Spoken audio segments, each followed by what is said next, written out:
मैं टैक्स के हवाले से काफ़ी अरसे से बात करना चाह रहा था, क्योंकि मैं समझूं कि टैक्स कलेक्ट किस तरह होता है, वो पैसे जाते कहाँ हैं। क्योंकि अक्सर लोगों से मुझे सुनने को मिलता है कि हमें तो नहीं नज़र आ रहा कि हमारे टैक्स के पैसे कहाँ जा रहे हैं। तो पहले इससे पहले कि हम उस मौजू पे हम उतर आएँ, let's talk about taxation as a concept.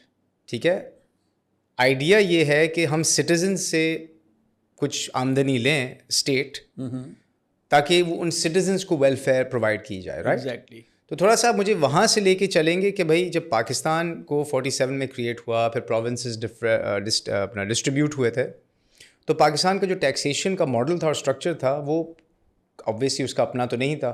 क्या वो इंडिया का था, कहीं और का था? How did taxation begin in Pakistan? Let's begin with the pre historic 1935 act of India. ठीक है। That was the one when both the constitution of India and Pakistan are evolved from 1935 Indian Act. I will just localize the discussion on sales tax. ठीक है। At that time, the sales tax on goods were there, the manufacturing activity, and sales tax on services was also there. But both the sales tax on goods and services were with the states, not with the center. There was only one service at that time, that was advertisement service, which was liable to the sales tax.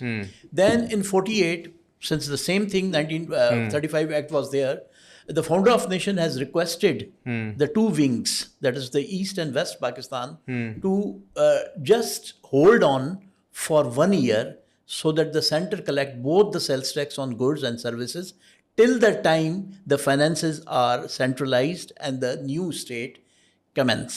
ठीक है। But that promise was linger on till 2011.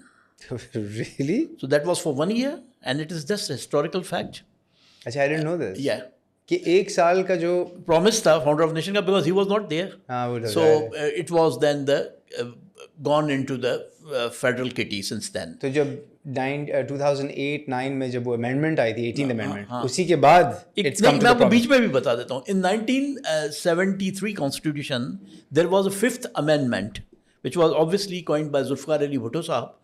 In that, it was specified that the sales tax on services will be devolved to the provinces. Obviously, the one unit was broken, and the provinces of East Pakistan gone to Bangladesh, and there are 4 provinces here in Pakistan.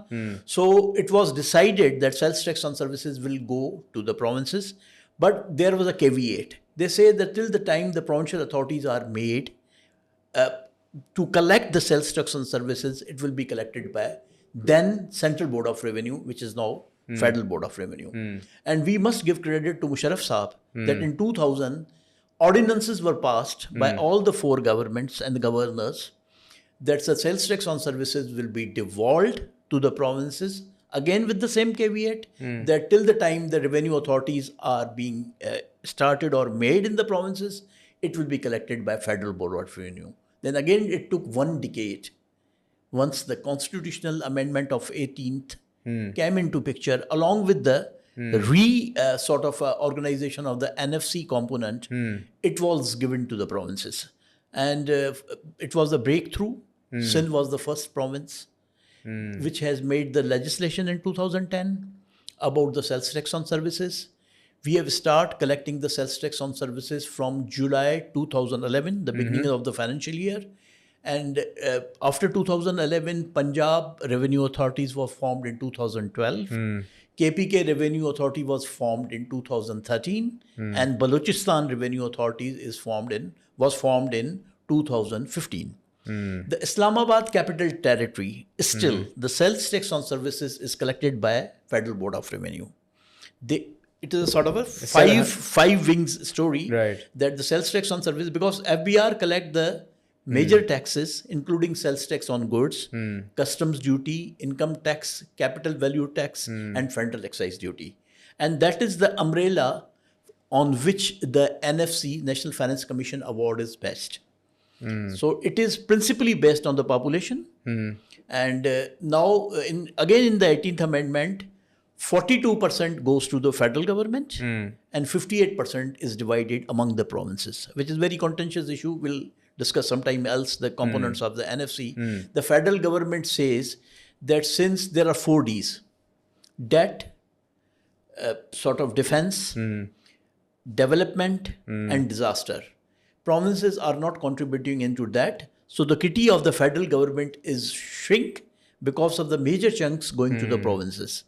So this is their point of view, and sometimes it carries weight. So after the 2011, this Sindh Revenue Board was constituted under the umbrella of the 18th Amendment. And now we are here because in the 18th Amendment, they have abolished the concurrent list. And concurrent legislative list was such a thing that it can go both to the federal legislature and the provincial legislature. Now there is only one list, that is the federal legislative list. Rest is with the provinces. So it is the main changes beside the NFC parameter and the equation between the provinces and the federal government. Now there is no concurrent legislative list. So all the things which were in the concurrent legislative list are now part of the provinces and provinces collection. It is not only taxation, there are a number of others. There's health, education, sort of EOBI, the heritage, and there is a long list.